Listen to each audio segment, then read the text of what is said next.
الحمد لله الملك الديان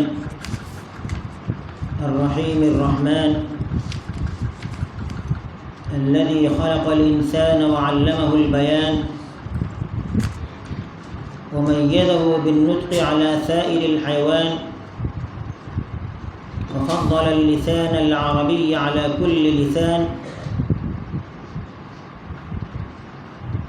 والصلاة والسلام الأتمان الأكملان على النبي المصطفى المبعوث بالحجة والبرهان، والذي أنزل الله عليه القرآن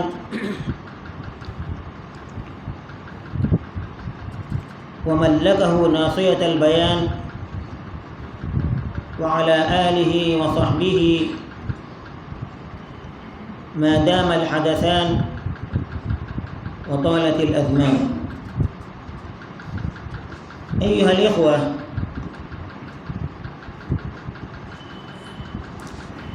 لا يخفى عليكم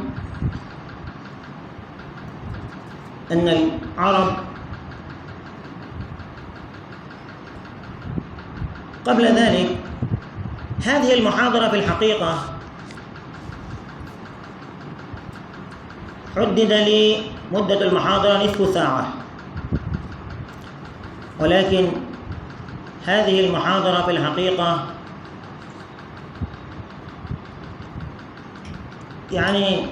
تحتاج إلى ساعات حقيقة. أمامكم شاشة أوريكم عليها بعض الأشياء من هذه المعاجم حتى تعرف التمييز بين هذا وذاك وكيف تستفيد منها. فأنا قيدت بعض النقاط، ولكن الآن لو رأيت هذا النقاط لخفت أن تكون هذه المحاضرة طويلة، وأنا قيدت هذا لكي تكون المحاضرة مرتبة مفيدة لكم، ولكن الآن أنا لا أستخدمها، بل ألقي إليكم بعض ما يتعلق بهذا الموضوع من كلمات مبعثرة أرجو أنها تفيدكم إن شاء الله.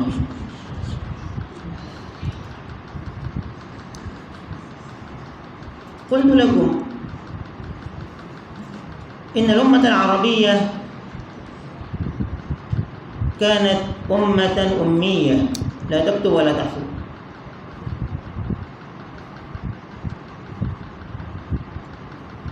وكانوا منعزلين تقريبا في جزيرتهم. ولما جاء الإسلام واتسعت الفتوحات الإسلامية وتداخل العجم العرب والعرب العجم، حتى تزاحم العجم في البلاد العربية،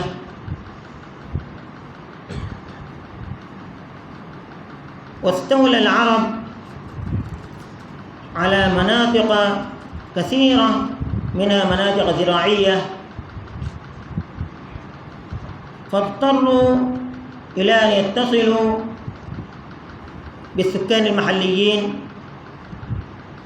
الذين لهم لغات محلية خاصة. وفي جانب آخر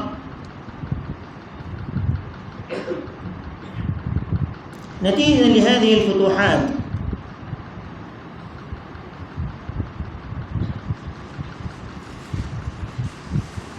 تنفق الرقيق إلى العرب، وكبراء العرب ولدوا إماهم بما كان لهم من حق شرعي وقانوني،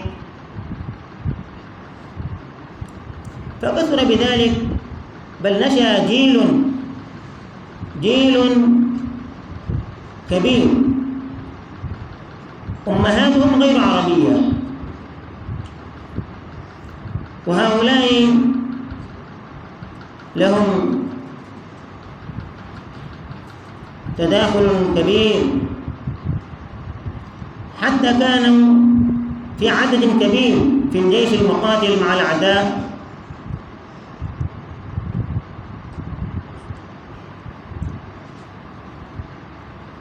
من أجل هذا وذاك كان الغرارة من العرب تفكروا في هذا الجانب كيف يحافظوا على لغتهم الأصلية.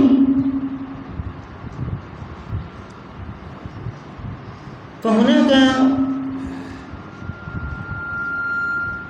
بعض المدرسين في الكتاتيب وفي المدارس كانوا تعمدوا إلى استعمال الغريب والنوادر حتى بلغوا إلى حد التعمق والتوحد في بعض الأحيان، وفعلوا ذلك عمدا حفاظا منهم على لغتهم، بينما هناك علماء همهم العلم دون التدريس، فارتحلوا إلى البوادي وسمعوا منهم الكلمات تكاد أن تكون مهجورة، فدونوها في دفاترهم وفي أوراق عندهم. من هؤلاء الذين أقاموا في البوادي سنين طوالا الإمام اللغوي الكبير، إمام اللغة والعروض الخليل بن أحمد الفراهيدي المتوفى سنة 70 و100. بالمناسبة كما يقال الشيء بالشيء يذكر، هذا لا علاقة له بالمحاضرة، ولكن ذكروا أن والده أحمد أول من تسمى بأحمد بعد النبي صلى الله عليه وسلم. الخليل ولد سنة 100 وعاش 70 سنة. من هنا نشأت عنده فكرة تدوين اللغة، ولكن لم يكن أمامه أي مثال في تدوين اللغة، فمكث دهرا يتفكر في هذا كيف يعمل، ثم ابتكر طريقة وقرر أن يضع كتابه على ويرتبه ترتيبا كأنه ترتيب صوتي، يعني ورأى كيف تخرج الحروف، مخارج الحروف من أقصى الحلق إلى الشفة إلى ظاهر الشفتين، فرأى أن العين هذا من أقصى الحلق، فاطمأن بذلك، وهذا هو الذي ابتكر هذا. لم يكن قبله أي مثال في هذا الباب، لأنه لم يكن هناك أي كتاب في اللغة.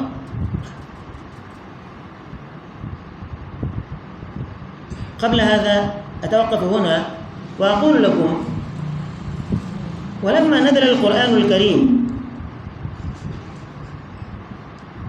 كما تعرفون أن في القرآن كلمات غريبة لا يفهمها عامة الناس، لا من العجم ولا منا، بل من العرب كذلك.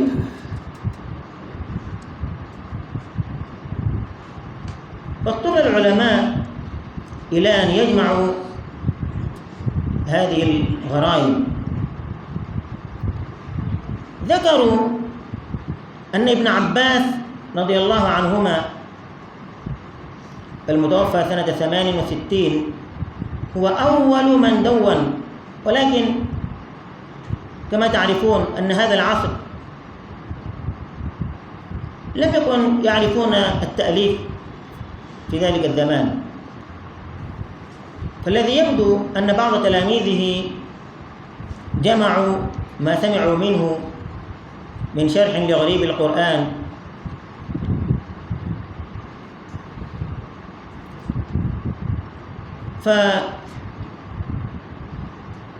فذكروا أن أول من ألف في هذا الباب التابعي المشهور مفتي مكة عطاء بن أبي رباح غريب القرآن. ذكروا فيه ما كان في القرآن من غريب وشرحوا، ثم كثرت التأليفات في هذا الباب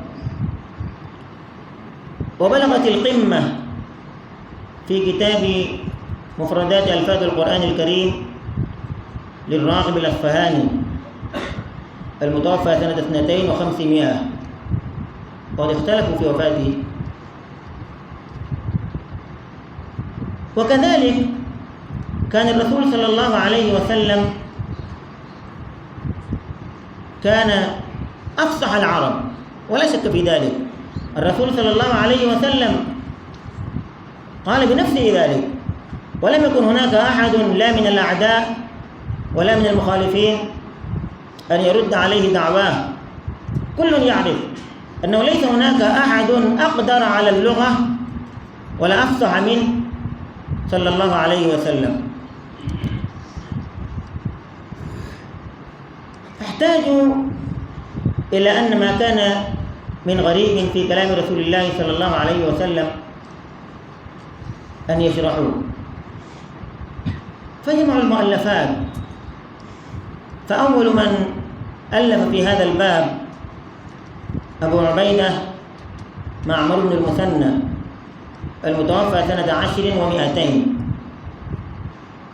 وبلغ التأليف الذروة في كتاب النهاية في غريب الحديث والأثر لأبي السعادات مبارك بن محمد الجزري المتوفى سنة 6 و600. وهناك تأليفات كثيرة في هذا الباب. وكذلك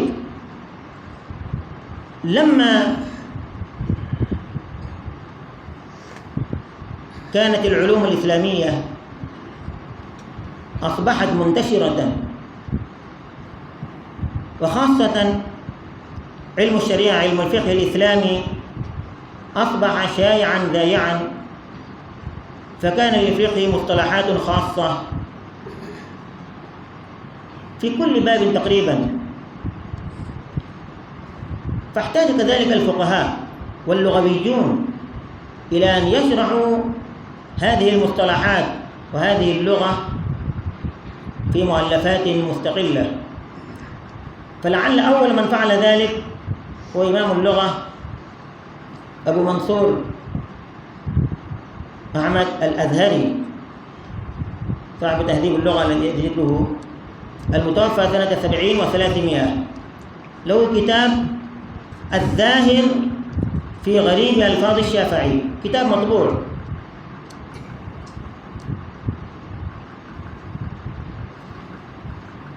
وفي هذا الباب كتاب من أنفع الكتب المؤلفة في هذا الباب كتاب الإمام النووي المتوفى سنة 76 و600 تهذيب الأسماء واللغات. ومن أشهرها وأنفعها كتاب المصباح المنير لأحمد الفيومي المتوفى سنة 70 و700. فكانت هذه الكتب كتب اللغة معاجم لغوية لكن خاصة،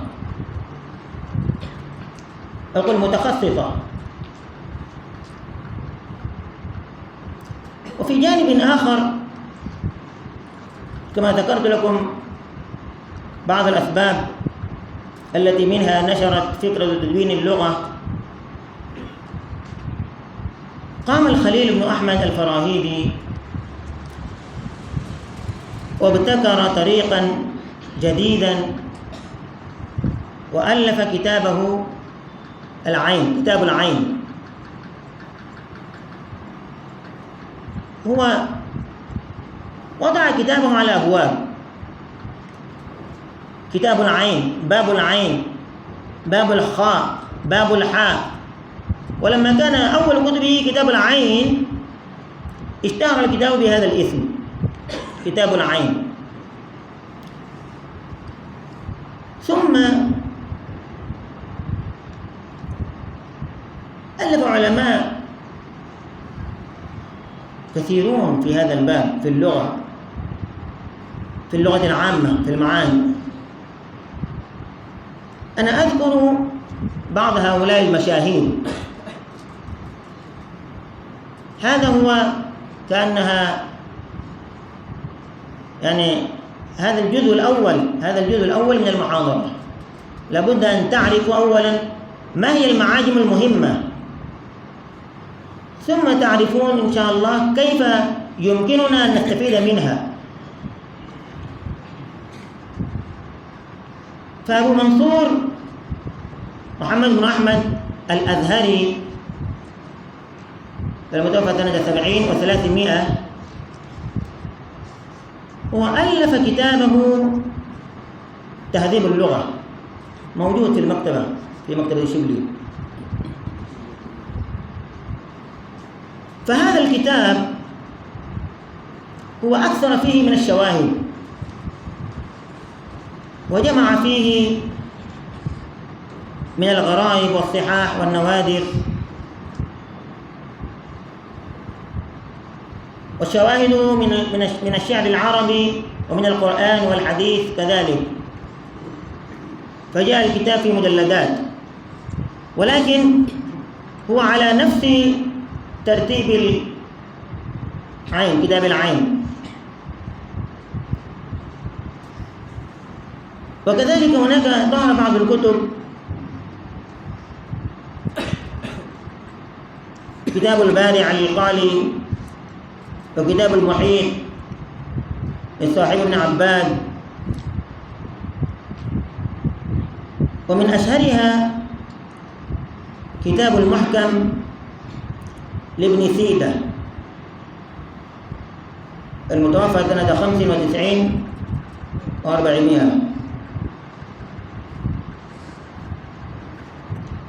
قالوا هذا الكتاب من أنفع الكتب المؤلفة في اللغة العربية.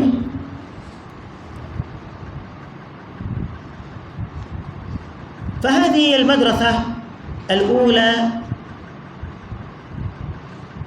للتأليف في اللغة العربية أو لوضع المعاجم العربية.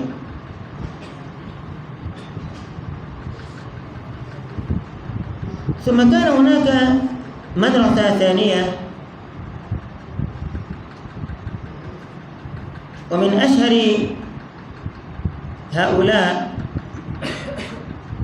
هو أبو زكريا أحمد بن فارس، له كتابان: المجمل ومقاييس اللغة. ووضع كتابه على الأصول والأوزان، سماها المقاييس. أنا أقول مثلا باب القاف والعين، هذا الباب يدل على كذا، يعني كل كلمة تخرج من هذا الباب تدل على معنى خاص. ويظهر لك هذا المعنى بتأمل يسير. من ذكر عق على العين والقاف يدل على الشق، وإذا تأملت جميع الكلمات من هذه المادة ومن هذا الجذر عرفت أن هذه المادة تدل على الشق. مثلا كتاب مقاييس اللغة هذا كذلك موجود في المكتبة، والمجمل كذلك موجود في مكتبة الشبلي. المجمل مختصر، والمقاييس هو أطول منه. والمجمل أكثر إثارة لطالب العلم من المجمل، هو أشهر من المقاييس كذلك وأسهل تناولا، لكن ترتيبهما سواء، يعني على هذه القاعدة كما ذكرنا لكم. والمدرسة الثالثة هي مدرسة رائدهم الجوهري صاحب الصحاح، المتوفى في حدود 400. هو كذلك ابتكر ترتيبا جديدا، وضع كتابه على آخر الحروف. يعني إذا كنت تريد مثلا كلمة ضرب أو المشتقات منه، لا تجد هذا في الضاد بل تجد هذا في الباء. هناك سؤال: لماذا اخترع هذا؟ قالوا لما كان هذا الزمان كثر فيها السجع وكثر فيها الشعراء، بل الأدباء كذلك هم يتكلفون السجع، فللتسهيل عليهم وضع كتابه على هذا المنوال. ثم ذاع هذا المنهج في تأليف اللغة، في تأليف المعاجم العربية.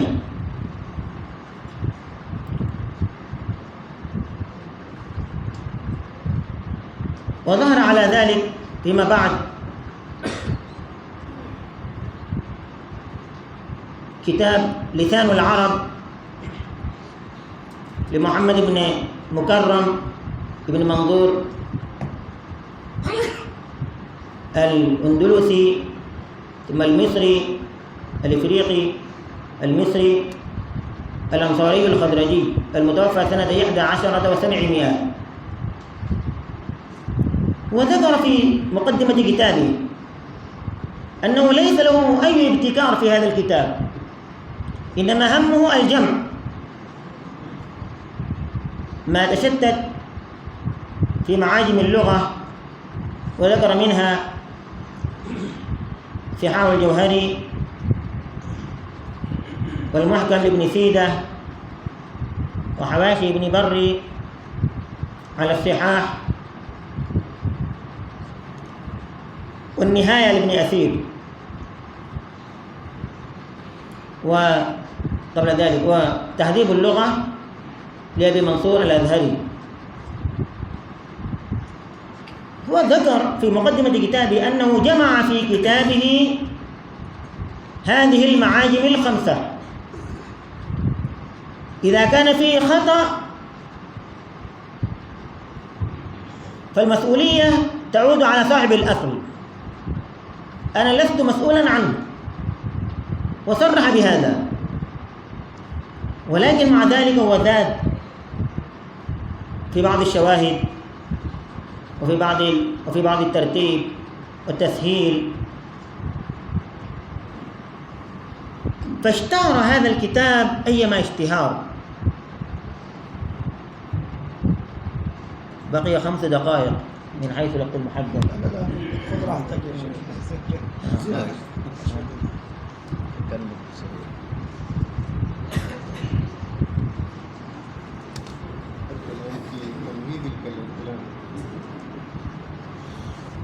ثم ولذلك قال العلماء: من قرأ لسان العرب فكأنما حوى اللغة العربية.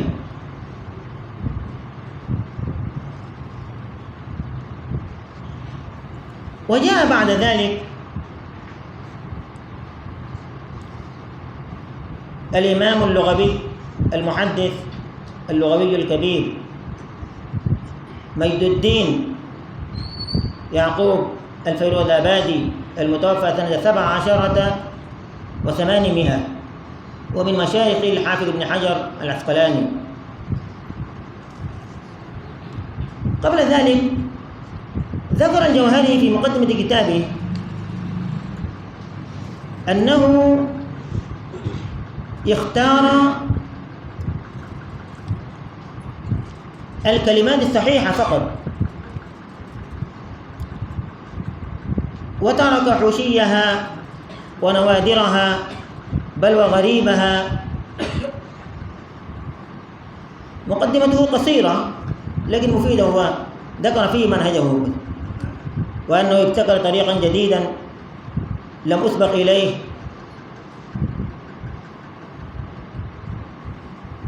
فالفيروزآبادي هو يقول: أنا ترتيبه كذلك ترتيب الجوهري، كما قلت لكم بعد الجوهري شاع هذا الترتيب. فالفيروزآبادي أسمى كتابه القاموس المحيط، وأراد الاستيعاب، ومقدمته طويلة بل متوسطة. ذكر فيه أنه لما كان اعتماد الناس على كتاب الجوهري ورأيت فيه خللا من حيث الجمع، فسألني بعض الطلاب أن أجمع لهم كتابا أوعظ وأشمل، فجمعت لهم هذا الكتاب.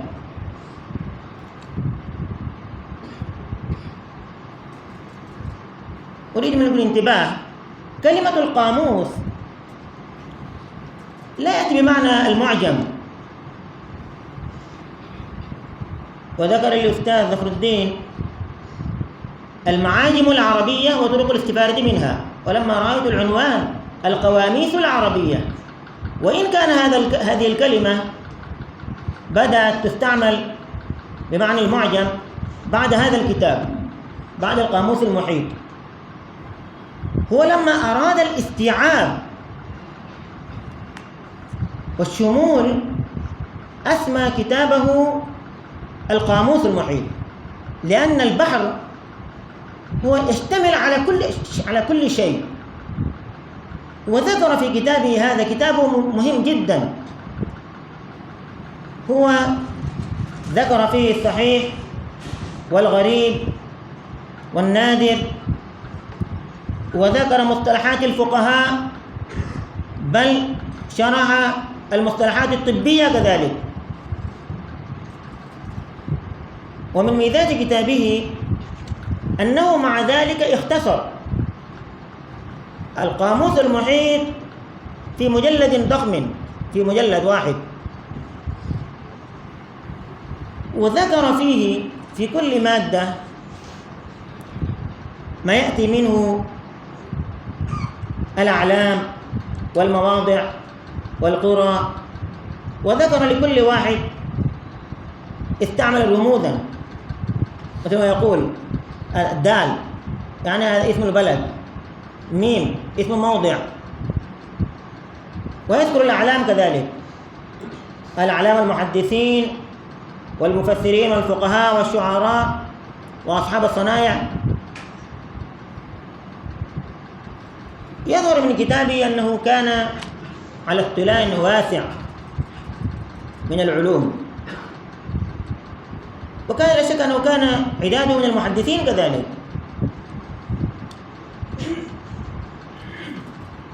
ولكن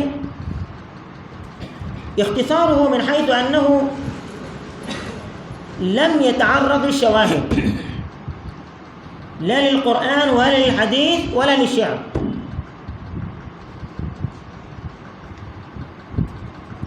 لما حذف هذه الشواهد استطاع أن يختصر كتابه وأن يجعل كتابه مختصرا، ولكن من حيث اللغة هو كتاب جامع، فاشتهر فيما بعد هذا الكتاب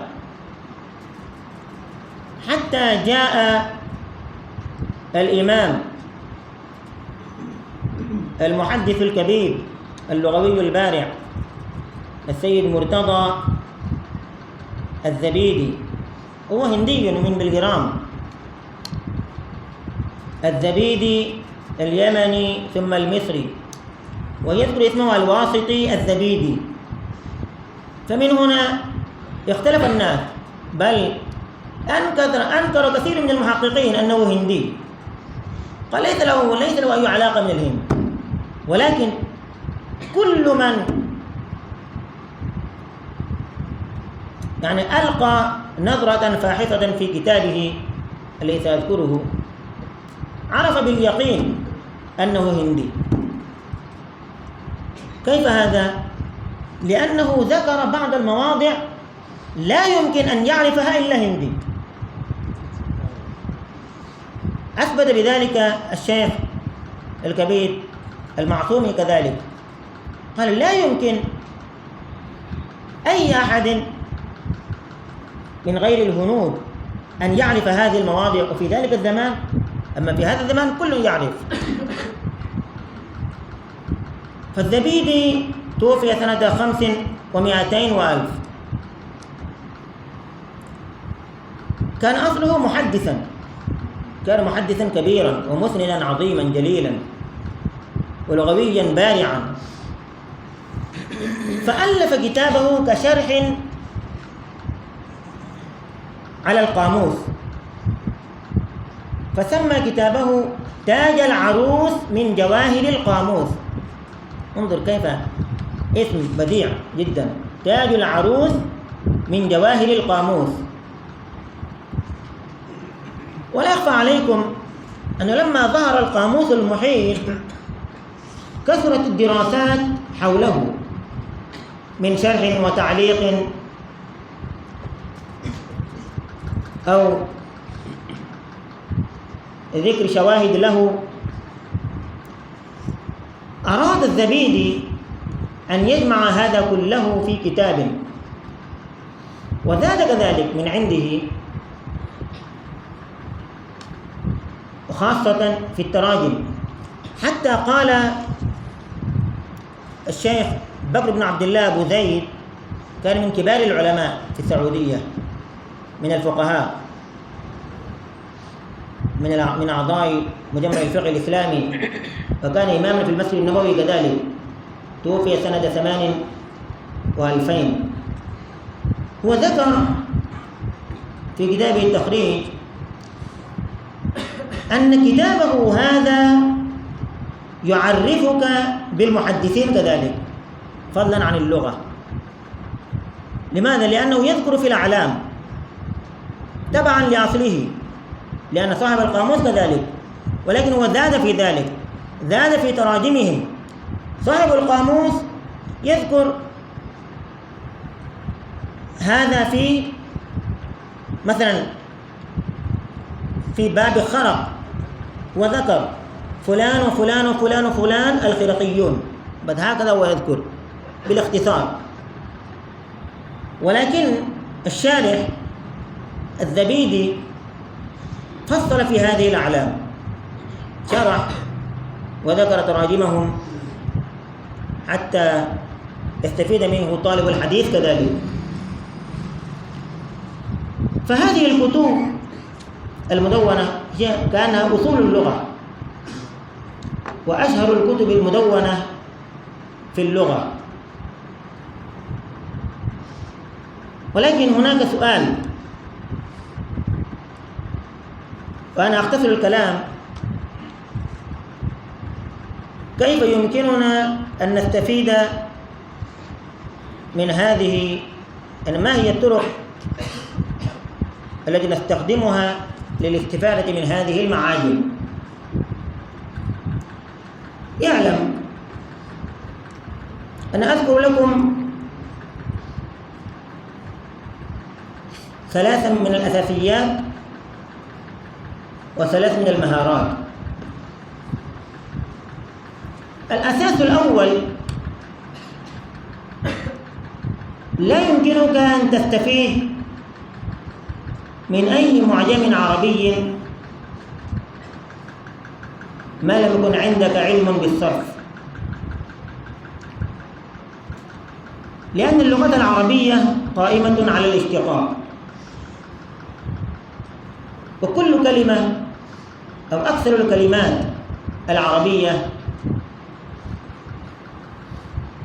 لها اشتقاق، هي مشتقة من أصل.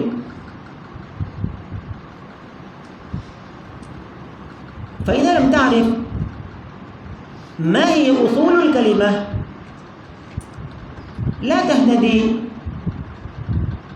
إلى هذه الكلمة. وما هي الزوائد في هذه الكلمة وما هي الأصول؟ أنتم قرأتم في الصرف هناك 13 كلمة يقال لها الزوائد، تلحق الكلمات في أولها وفي وسطها وفي أواخرها كذلك. مجموعها سألتمونيها، قرأتم هذا في كتب الصرف، سألتمونيها. هذه الكلمات السين والهمزة إلى آخره هي الكلمات الزوائد. لابد لك أن تعرف هذه الزوائد لأنها تلحق الكلمات. مثلا أنا أسألكم: كلمة تؤدة أين تبحث؟ في أي مادة تبحث هذه الكلمة؟ أريد منكم جواب. مثلا تؤدة بمعنى التأني،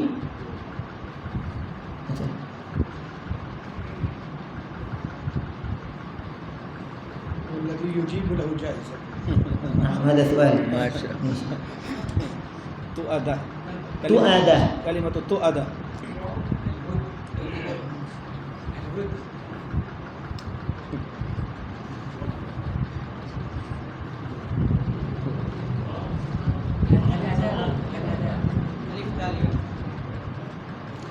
هذا مثال خطر بالي. انظر، أنتم تعرفون كثيرا ما تتبدل الواو بالتاء ككلمة بجاه، تجاه، ليس أصله تجاه. إذا كنت تعرف معنى تجاه فأنت بحثت في المعجم تاجي، لا تجد هذه الكلمة وجاه، أصله وجاه مثلا، وجه. فكذلك هذه الكلمة أصله وأد، واو همزة دال، وأد. مثلا أنا إذا كنت عالما بالصرف هان عليك الأمر للبحث في المعاجم. ثانيا، مهما أكثرت من المراجعة، من مراجعة هذه القواميس، عرفت كيف تستفيد من هذه المعاجم. يعني إذا تصفحت مثلا سحاو الجوهري مرة بعد مرة، عرفت كيف تبحث الكلمات، كيف تبحث عن الكلمات في هذا المعجم، وكذلك في اللسان أو في المحكم لابن سيدة مثلا، وفي تهذيب اللغة، وفي كتاب العين. كل هذه الكتب التي ذكرتها كلها مطبوعة وموجودة. فكثرة المراجعة لهذه الدواوين تجعلك قادرا على الاستفادة منها. ثالثا، وينبغي أن أذكر هذا قبل الثاني، أن تقرأ مقدمة كل كتاب بمعان وتعمق. مقدمة الكتاب تقدم لك وتمهد لك السبيل للاستفادة من هذا الكتاب. ليس هذا خاصا بالمعاجم، بل هذا أمر عام في جميع الكتب التي تريد أن تقرأها وتفهمها، أن تقرأ مقدمة المؤلف. فهؤلاء اللغويون مختلفون في كتابة مقدماتهم. كما ذكرت لكم، الجوهري يختصر جدا في مقدمته، ولكن شفى وكفى. والجوهري والفيروزآبادي وابن منظور هما يختار طريقا وسطا. أما الأزهري والزبيدي فهما طولا مقدمات كتبهم. فهذه المقدمات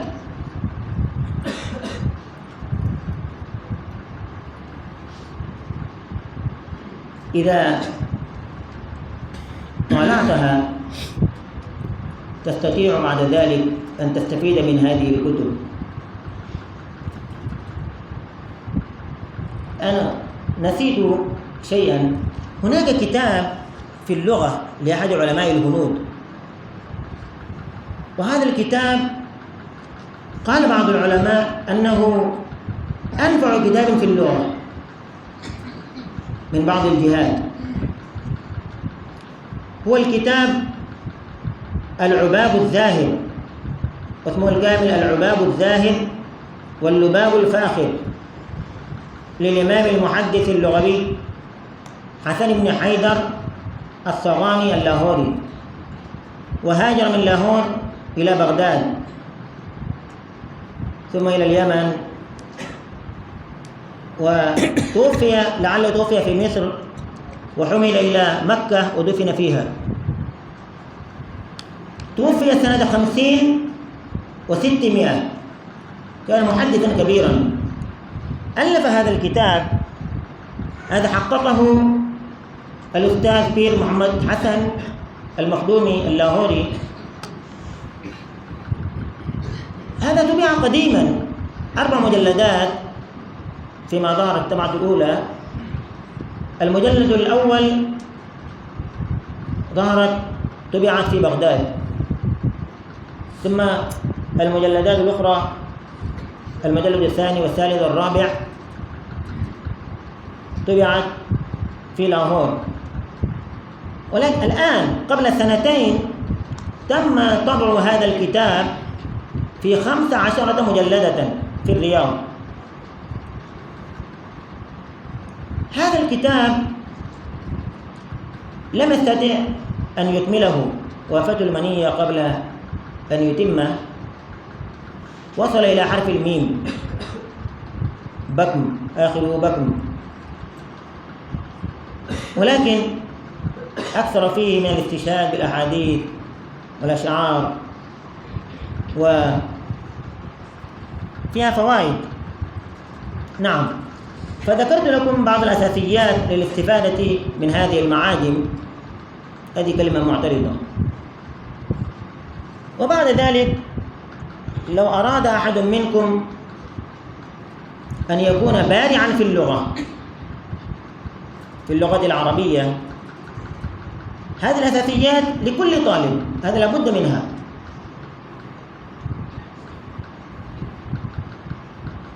فالمهارة الأولى أن يعرفها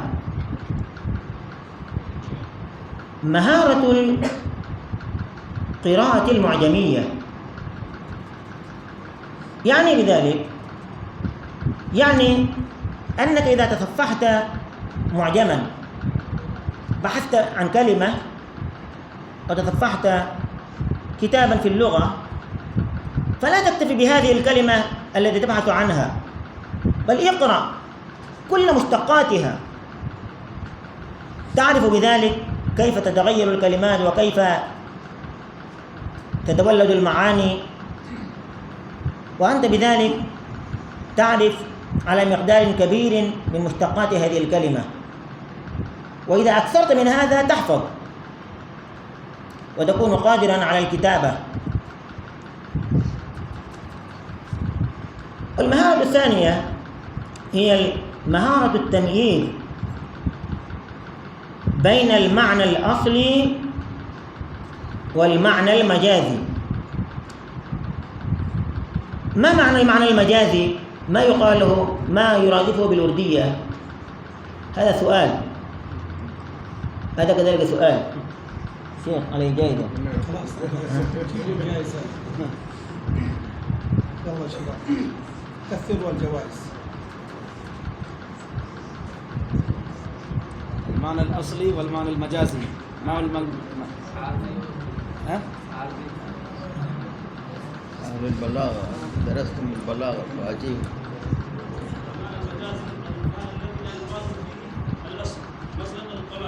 لا أنا أقول لك ما يرادفه باللغة الوردية.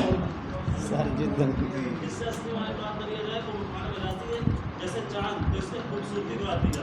في كلمة واحدة أنت تقول. لا تفضل. يعني ما يقال محاورة، جدا كهتين محاورة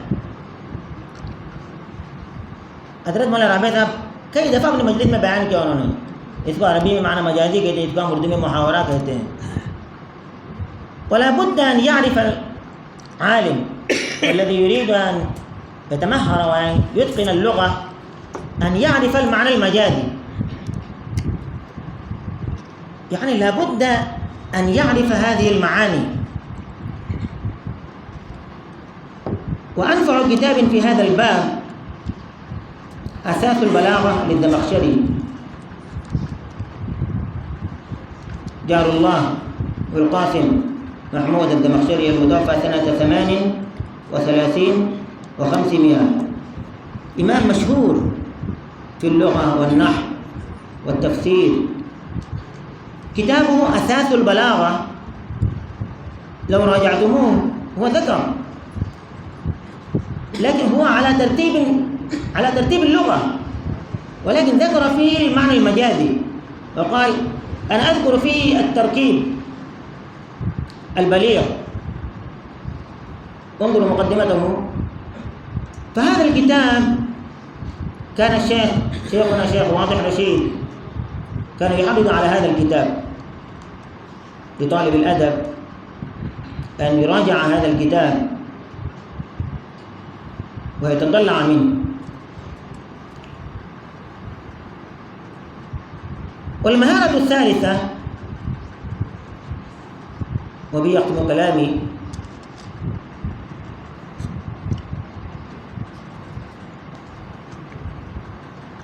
أن يعرف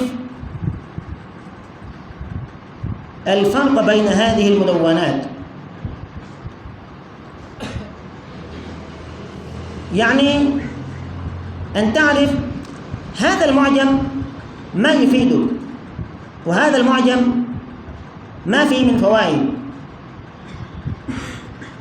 وأن تقارن بين المعاجم.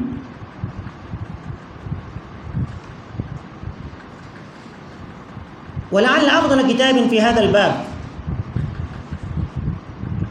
وأنفع وأشمع وأشمل وأجمع كتاب المعجم العربي نشأته وتطوره الدكتور حسين نصار، كتاب قيم جدا، كتاب بديع مفيد جدا، ويذكر يعرف كل كتاب ولا تعريف إجمالي بل تعريفا مفصلا، يذكر منهجه ويذكر مثاله، يعني المواد بالمثال يذكر. وفي الأخير ويقارن بين هذا الكتاب وبين كتاب آخر من هذه المدرسة. مثلا كتاب هذا في مجلدين في 700 صفحة تقريبا، كتاب قيم.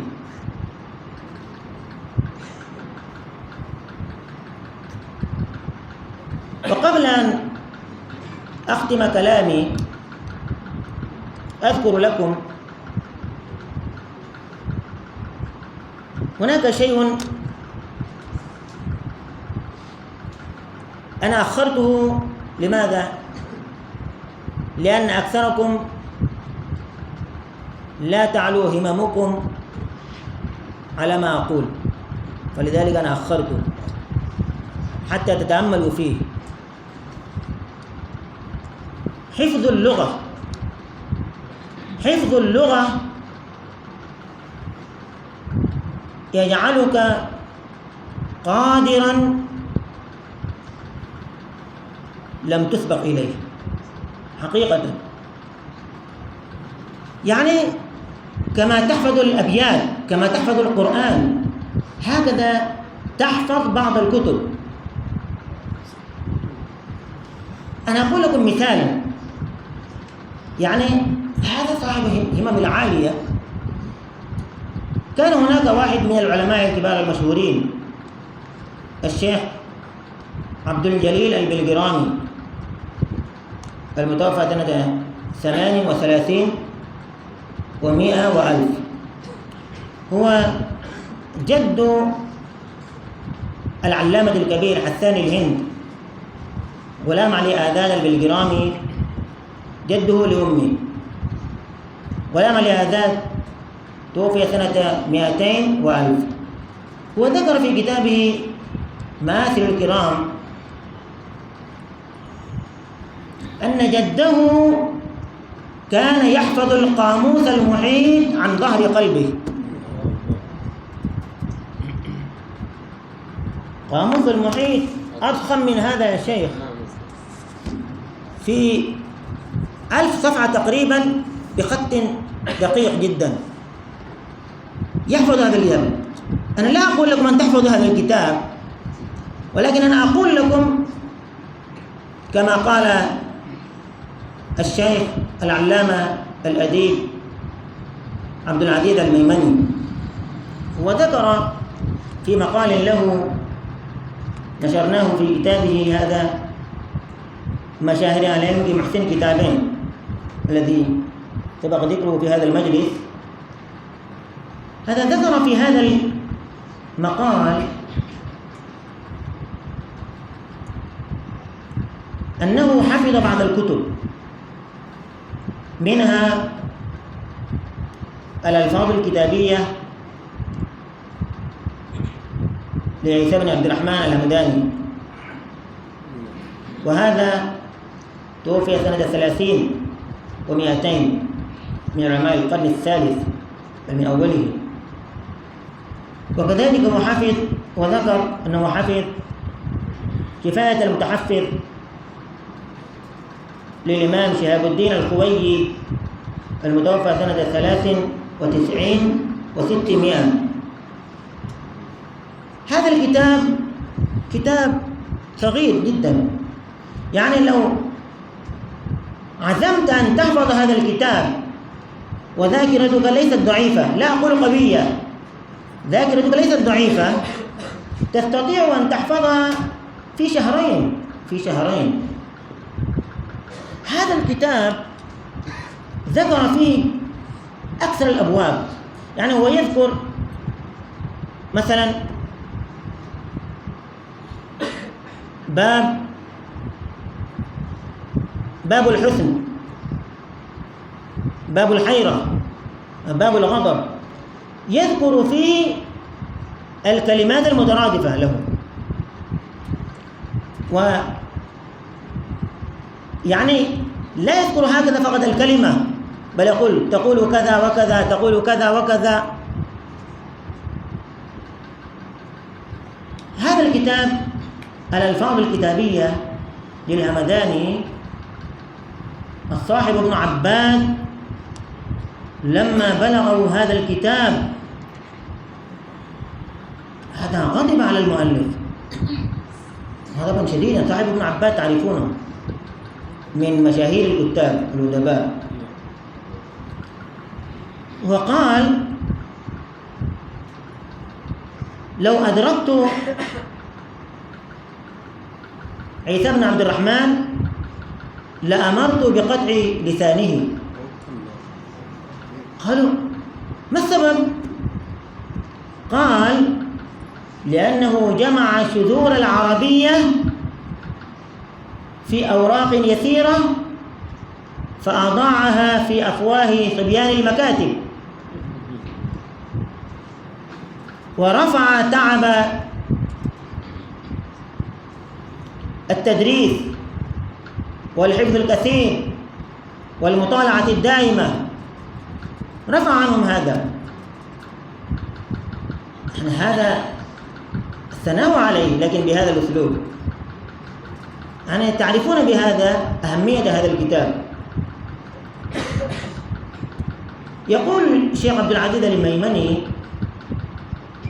من حفظ، أنا حفظت هذه الكتب، ويقول أنا حفظت هذه الكتب، من حفظ هذا الكتاب لاستطاع بعد ذلك على العربية وتطلع منها وأصبح قادرا على الكتابة وعلى النطق بطلاقة. وأختم كلامي هذا بما ذكر ابن خلدون في مقدمته. سمعنا من شيوخنا في مجالس التعليم أن دواوين الأدب 4: أدب الكاتب لابن قتيبة، والكامل للمبرد، والبيان والتبيين للجاحظ، والنوادر لأبي علي القالي. وما سوى ذلك فهو تبع لها ومتفرع منها. وآخر دعوانا أن الحمد لله رب العالمين.